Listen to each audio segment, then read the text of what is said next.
Olvídate por un momento de las ideas modernas sobre el amor romántico, las citas o las relaciones con reglas claras. En la Edad de Piedra, hace entre 2 millones y 12.000 años, el sexo no era un acto envuelto en flores o promesas. Era una necesidad biológica, una herramienta de supervivencia y un motor social que mantenía viva a la especie humana en entornos brutales y hostiles. La vida era dura. La esperanza de vida apenas alcanzaba los 30 años. Las enfermedades, los depredadores y la falta de alimento eran amenazas constantes. En este contexto, la sexualidad no podía permitirse el lujo de ser sentimental.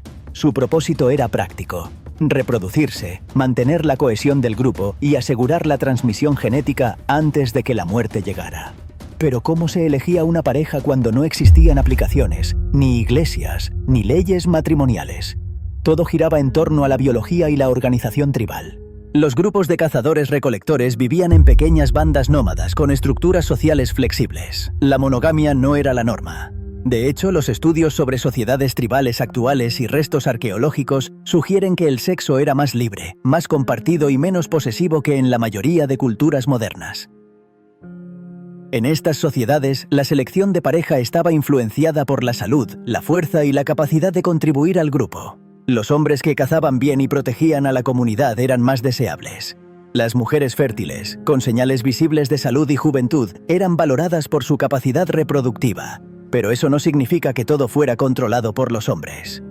Al contrario de lo que muchos imaginan, las mujeres tenían una voz poderosa. En algunos grupos eran ellas quienes decidían cuándo, con quién y por qué se unían sexualmente. Hay evidencia de que el consentimiento era importante, no por razones morales, sino porque una mujer embarazada de un compañero no deseado podía comprometer la supervivencia del grupo. También debemos considerar la falta de conocimiento sobre la paternidad. En la Edad de Piedra, los humanos no tenían una comprensión exacta de la relación entre el acto sexual y la concepción. Algunos grupos creían que los hijos eran regalos del espíritu o resultado de múltiples encuentros sexuales. Por eso, la exclusividad sexual no era tan rígida.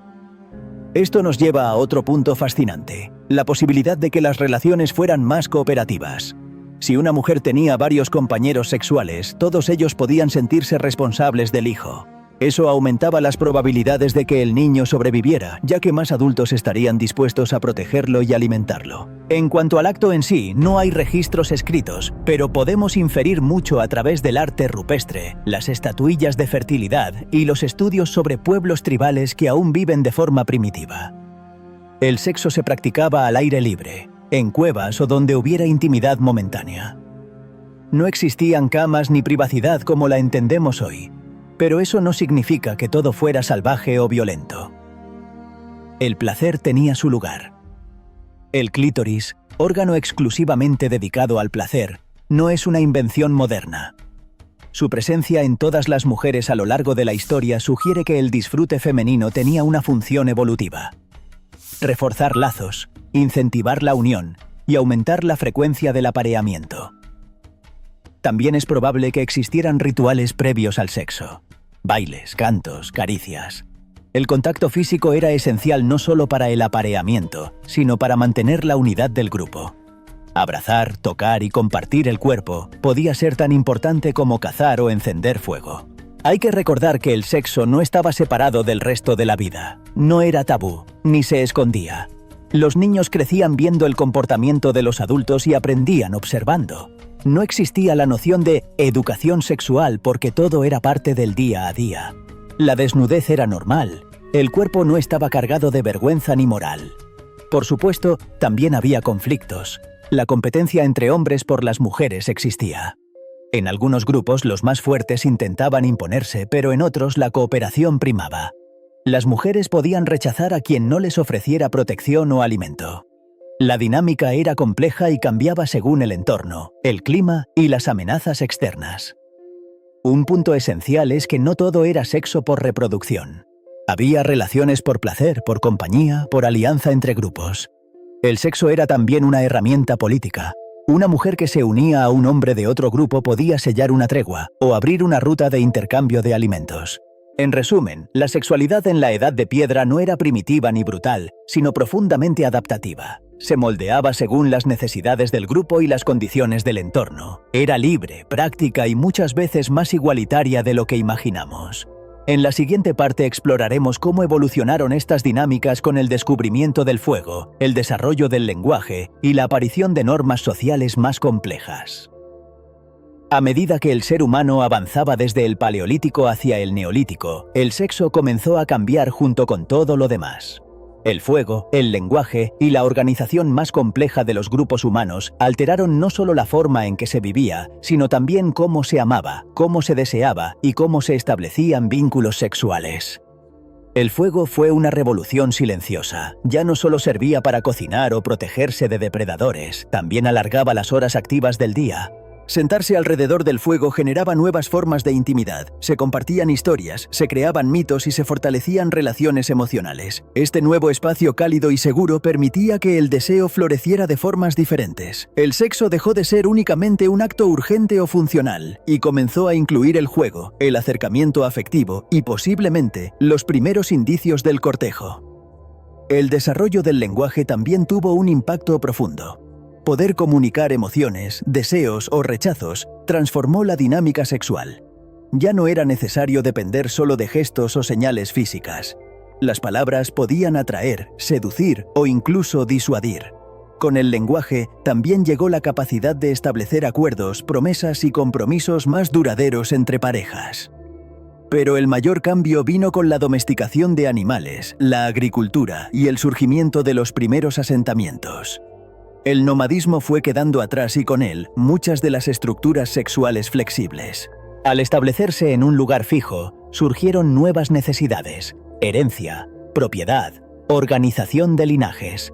De pronto, saber quién era el padre importaba. La paternidad dejó de ser un misterio y pasó a ser una cuestión central en la vida comunitaria. Esto trajo consecuencias. La sexualidad empezó a regularse. Aparecieron restricciones, celos, control del cuerpo femenino. En lugar de compartir la crianza de forma colectiva, algunos hombres comenzaron a reclamar la exclusividad sexual de las mujeres para asegurar que sus descendientes fueran realmente suyos. Lo que hoy entendemos como familia nuclear comenzó a esbozarse en esa época.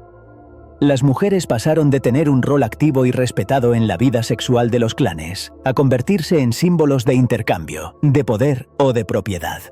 Algunas eran ofrecidas como parte de alianzas entre grupos, otras eran forzadas a emparejarse con quien garantizara más recursos o protección. En este proceso, el consentimiento perdió terreno frente a las estructuras sociales emergentes. Sin embargo, no todo fue restricción. En muchos de estos primeros pueblos agrícolas, la sexualidad seguía estando vinculada con lo sagrado. Los ciclos de fertilidad femenina se conectaban con los ciclos de la tierra. Las diosas de la fertilidad, como las que aparecen en estatuillas antiguas, eran veneradas.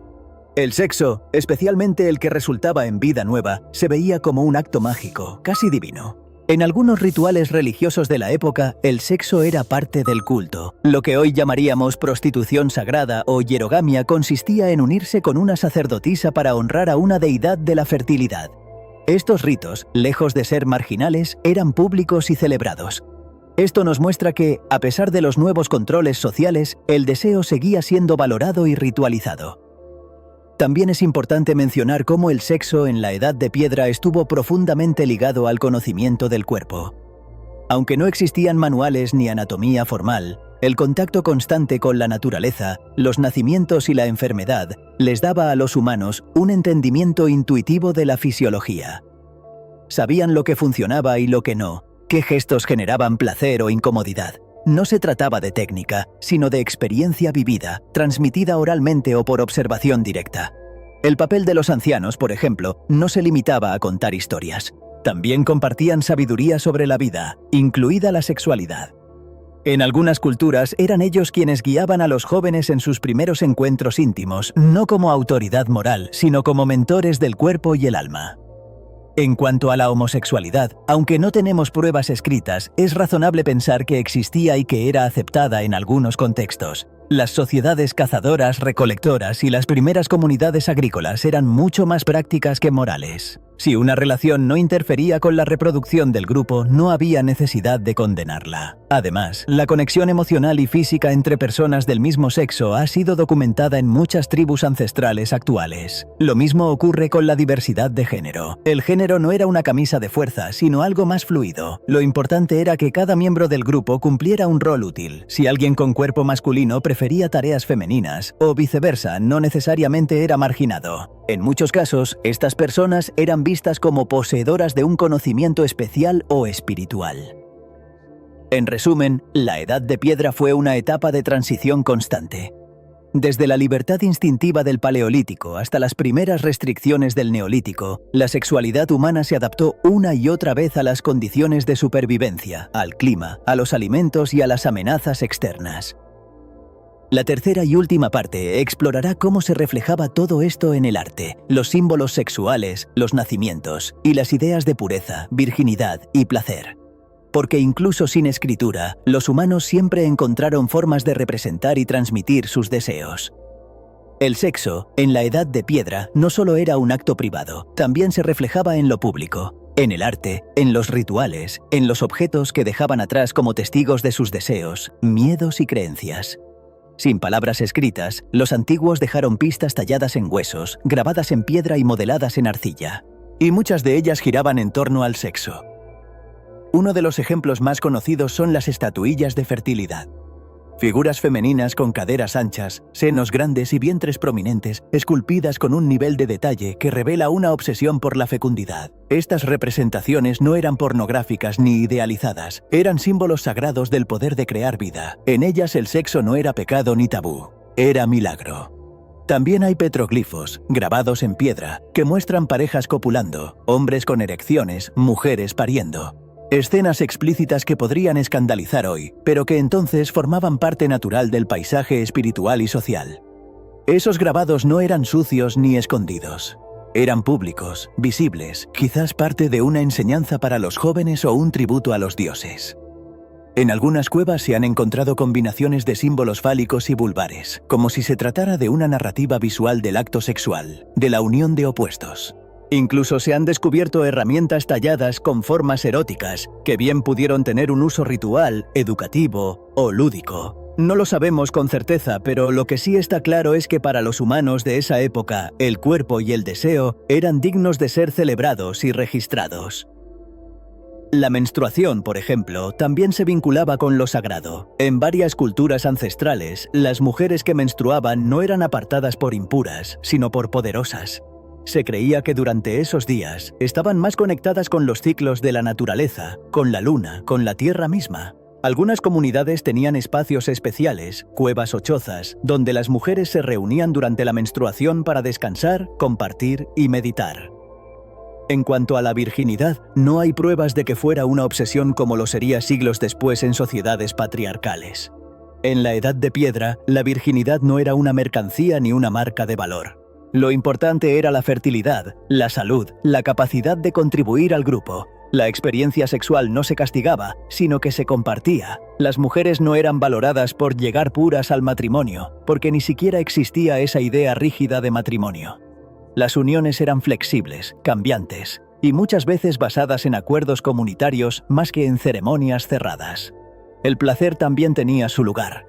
Aunque no tengamos textos antiguos que lo expliquen, las pruebas arqueológicas y antropológicas sugieren que el sexo no era solo para la reproducción. Las posiciones sexuales, los objetos fálicos encontrados, los espacios privados en algunas viviendas, todo indica que el erotismo era una parte legítima de la vida. Se sabía que el placer fortalecía los vínculos, ayudaba a aliviar tensiones y creaba bienestar emocional. Los partos, por su parte, eran eventos colectivos. Las mujeres no daban a luz solas.